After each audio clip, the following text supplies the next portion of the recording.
Assalamualaikum warahmatullahi wabarakatuh. Yang terhormat Bapak Dr. Gideon Setiabu MSI CFRA selaku dosen pengampu mata kuliah analisis laporan keuangan kelas L. Di sini kami dari kelompok 2 akan mempresentasikan mengenai materi analisis horizontal dan vertikal. Sebelum memasuki materi, saya izin memperkenalkan nama-nama dari kelompok 2. Dari saya sendiri, saya Ahmad Zaki Zain dengan akhiran NPM 244, kemudian ada Suci Nurul Khotimah dengan NPM 157, kemudian ada Revina Khairunisa dengan akhiran NPM 160, kemudian ada Rizaldi Ardiansyah dengan akhiran NPM 281, kemudian Rifki Dwi Noviansyah dengan akhiran NPM 312, dan yang terakhir Devina Putri Wardani dengan NPM akhiran 358. Oke, untuk materi yang pertama itu mengenai analisis horizontal. Nah, apa sih analisis horizontal itu? Jadi analisis horizontal itu merupakan analisis laporan keuangan dengan membandingkan pos-pos dalam neraca maupun laba rugi dalam 2 periode, baik dalam angka maupun dalam persentase. Adapun apabila dilakukan dalam beberapa periode, di mana satu periode itu dijadikan dasar untuk analisa, maka ini disebut dengan trend analisis. Oke, untuk yang selanjutnya kita akan membahas mengenai teknik analisis horizontal. Teknik analisis horizontal ini dapat disebut dengan analisis laporan keuangan komparatif. Di sini ada 2 metode yang dapat digunakan, yaitu analisis tren perubahan dari tahun ke tahun atau year to year analysis. Ini digunakan untuk melihat apakah perusahaan mengalami perubahan naik atau turun atau tetap, dan seberapa besar perubahan tersebut. Kemudian yang kedua adalah analisis tren angka indeks atau index number trend analysis. Ini digunakan apabila periode yang digunakan itu lebih dari 2 periode atau 3 periode, dan data tahun awal itu dianggap sebagai data normal di antara tahun yang dianalisis. Pada teknik analisis laporan keuangan, ada 3 jenis. Yaitu pada pertama, analisis laporan keuangan komparatif. Di sini ada analisis tren perubahan dari tahun ke tahun, year to year analysis. Yang kedua, analisis tren angka indeks atau index number trend analysis. Lalu yang teknik yang kedua yaitu analisis tren perubahan dari tahun ke tahun, year to year analysis, untuk melihat apakah perusahaan mengalami perubahan naik, turun, ataupun tetap, dan seberapa besar perubahan tersebut. Lalu yang ketiga yaitu analisis tren angka indeks atau index number trend analysis. Ini ada 2 penjelasan, yaitu pertama, jika periode yang digunakan lebih dari 2 periode atau 3 periode. Lalu, data tahun awal dianggap sebagai data normal di antara tahun yang dianalisis. Nah, berikut adalah penjelasan dari trend analysis. Pada tahun pertama dan tahun kedua itu disebut sebagai analisis komparatif atau comparative analysis. Lalu pada tahun pertama, kedua, dan ketiga dan tahun-tahun selanjutnya itu disebut sebagai analisis kecenderungan atau bisa disebut trend analysis.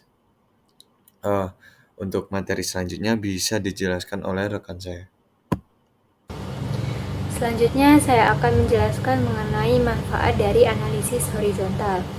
Manfaat yang pertama yaitu kemampuan manajemen dalam menghadapi kondisi ekonomi dan bisnis.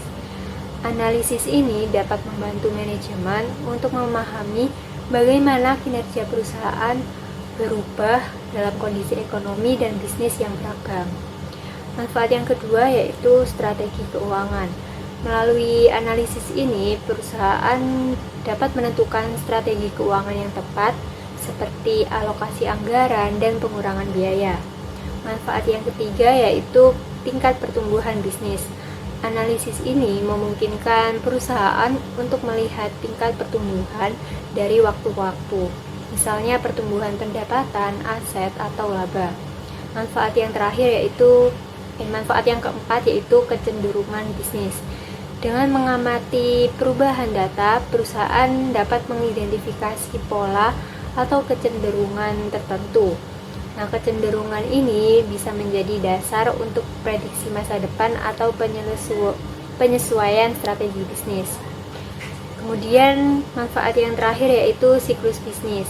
Analisis horizontal juga memungkinkan perusahaan memahami siklus bisnis. Misalnya, kapan ada lonjakan atau penurunan dalam pendapatan atau permintaan pasar. Kemudian, saya akan menjelaskan mengenai pengertian dari analisis vertikal. Nah, yang dimaksud dari analisis vertikal atau common size analysis itu menganalisis sebuah laporan keuangan suatu periode dengan cara membanding-bandingkan pos yang satu dengan pos yang lainnya. Untuk selanjutnya, teknik analisis laporan keuangan menggunakan common size vertikal. Dari teknik analisis laporan keuangan dengan menganalisis komponen dalam laporan keuangan. Analisis laporan keuangan ini bertujuan untuk mengungkapkan perubahan proporsional pos dalam laporan keuangan. Untuk analisis laporan keuangan common size ini dapat digunakan untuk membandingkan dengan rata-rata industri pesaing. Untuk pembahasan selanjutnya akan dilanjutkan oleh rekan saya. Baik, untuk selanjutnya terdapat teknik analisis laporan keuangan. Untuk analisis laporan keuangan komparatif atau horizontal, di sini tekniknya dapat membandingkan laporan keuangan secara berurutan dari satu periode ke periode berikutnya. Untuk analisis ini bertujuan untuk melihat tren pada setiap unsur laporan keuangan. Lalu analisis ini dilakukan dengan membandingkan tren antar pos dalam laporan keuangan dan mencari hubungan antar pos dalam laporan keuangan. Di slide selanjutnya ada manfaat analisis vertikal, yaitu ada 4 kriteria manfaat. Yang pertama yaitu mempermudah identifikasi tren, yaitu analisis vertikal ini membantu sebuah perusahaan untuk melihat bagaimana proporsi setiap akun berubah dari tahun ke tahun. Yang kedua, menganalisis struktur keuangan. Analisis ini manajemen bisa melihat bagaimana setiap elemen biaya atau pendapatan berkontribusi terhadap total penjualan atau sebuah aset. Yang ketiga, mempermudah perbandingan dengan kompetitor, yaitu perusahaan bisa membandingkan struktur laporan keuangan mereka dengan kompetitor dalam industri yang sama. Yang keempat, mendukung pengambilan keputusan, yaitu analisis ini bisa menjadi dasar untuk strategi sebuah bisnis dari perusahaan tersebut. Selanjutnya, saya akan menjelaskan mengenai contoh analisis vertikal.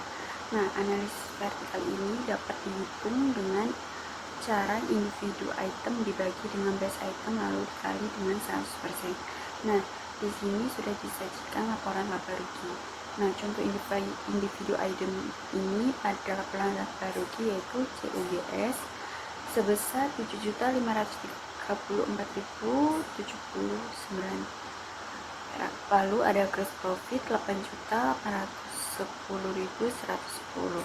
Nah, sedangkan untuk base itemnya yaitu revenue dari laporan laba rugi ini yaitu sebesar 14.344.189. Nah, contoh perhitungannya yaitu di sini kita memakai individu item dari COGS yang senilai 7.534.079 lalu dibagi dengan base itemnya. Base item ini diambil dari nilai revenue sebesar 14.344.189 lalu dikali dengan 100%.